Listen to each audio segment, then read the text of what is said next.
আমরা পুরা পরিবারে আর্জেন্টিনা, এবং আমরা সেই ছোটবেলা থেকে যখন ম্যারাডোনার কথা শুনছি তখন থেকেই মনে প্রাণে আর্জেন্টিনাকে লাইক করি, এবং যখন থেকে খেলা বুঝতে শিখছি তখন খেলা দেখি তখন থেকে আর্জেন্টিনাকে সমর্থন করি বা সবসময় চাই যে আর্জেন্টিনা ওয়ার্ল্ড কাপ জিতুক।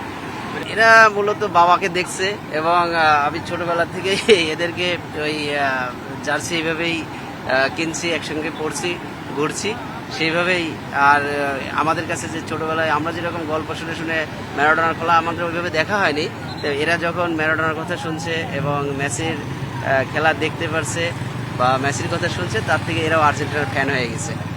খুব ভালো খেলে, আমরা খেলা দেখি। বিচে আসার পরিকল্পনা?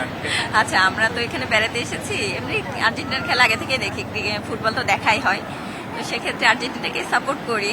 তো বিচে এসেছি, জার্সি একসাথে নেওয়া হয়েছে এবং মনে হলো যে সবাই একসাথে জার্সি পরে এখানে আসি, ভালো লাগবে, আমাদেরও ভালো লাগছে, অন্য সবাই দেখবে তাদেরও নিশ্চয়ই ভালো লাগবে। আর যেহেতু আগামী মাস থেকে ফুটবল শুরু হবে, সবাই এটা নিয়ে একটা ক্রেজে আছে, তো সে কারণে আসলে পরে আসা।